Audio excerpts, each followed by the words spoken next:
wabarakatuh. Perkenalkan, nama saya Alif Kurniawalandari. Di sini saya akan menjelaskan tentang beberapa materi dari mata kuliah hidrologi hutan dengan judul hidrologi hutan. Di sini saya akan menjelaskan tentang hidrologi hutan. Pengertiannya, hidrologi adalah ilmu yang mempelajari tentang air, seperti pergerakan, penyimpanan, dan distribusi di permukaan maupun di bawah tanah.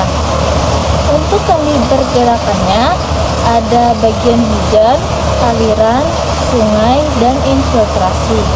Lanjut, di penyimpanan juga ada air tanah, waduk, dan danau. Intinya, bagaimana air berputar dalam siklus hidrologi. Hidrologi hutan juga sebagai cabang hidrologi yang lebih spesifik, yaitu mempelajari hubungan antara hutan dan air. Misalnya, bagaimana hutan mempengaruhi curah hujan, aliran sungai, penyimpanan air tanah, dan kualitas. Lanjut, ada ruang lingkup hidrologi hutan. Yang pertama ada presipitasi, hujan atau salju atau embun yang jatuh di atas hutan.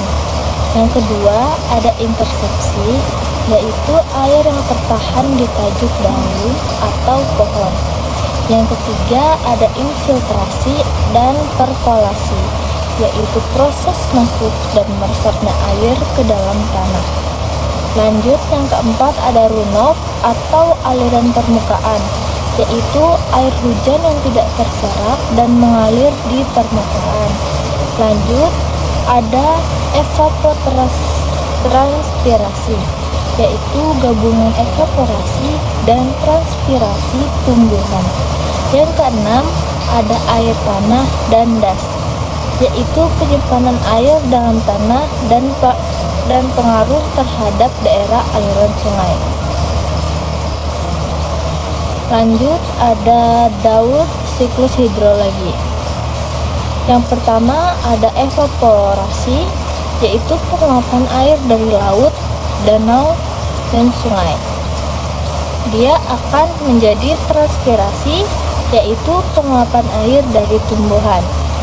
Lanjut, ada kondensasi, yaitu pembentukan awan dari uap air menuju ke presipitasi atau hujan salju turun.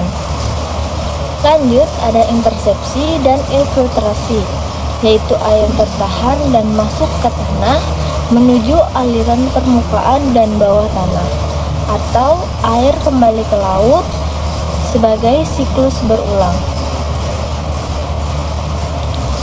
Lanjut, di bagian proses hidrologi seperti evaporasi atau penguapan air dari permukaan tanah atau air, transpirasi atau penguapan air dari tanaman melalui stomata, intersepsi atau air hujan yang tertahan oleh tajuk pohon dan daun. Lanjut, ada infiltrasi atau proses masuknya air ke dalam tanah melalui permukaan. Lanjut, ada perkolasi atau pergerakan air ke lapisan tanah yang lebih dalam. Habis itu ada runoff atau aliran air hujan di atas permukaan tanah. Das atau watershed atau wilayah yang mengalirkan air ke sungai tertentu merupakan bagian penting dalam siklus hidrologi yang menggambarkan pergerakan, penyimpanan, dan distribusi air di lingkungan. Secara khusus, menurut SNI nomor 1724-1989-F, hidrologi didefinisikan sebagai ilmu yang mempelajari sistem sirkulasi atau siklus air yang ada pada bumi. Definisi tersebut terbatas pada hidrologi rekayasa. Secara luas hidrologi meliputi pula berbagai bentuk air, termasuk transformasi antara keadaan cair, padat, dan gas dalam atmosfer, di atas dan di bawah permukaan tanah, Di dalamnya tercakup pula air laut yang merupakan sumber dan penyimpanan air yang mengaktifkan kehidupan di planet bumi ini. Lanjut, yang terakhir yaitu ada kesimpulan, di mana hutan berperan penting dalam menjaga ketersediaan dan kualitas air karena mampu mengatur proses siklus hidrologi secara alami. Perlindungan hutan berarti menjaga keseimbangan siklus air agar tetap berjalan dengan baik. Sebaliknya, perubahan tutupan lahan dapat memberikan dampak besar terhadap sistem hidrologi, baik dari segi ketersediaan air maupun kualitasnya. Mungkin sekian dari penjelasan yang saya sampaikan. Bila ada kurang atau ada kesalahan dalam saya menjelaskan, bisa dimaafkan. Wabillahi taufiq wal hidayah. Wassalamualaikum warahmatullahi wabarakatuh.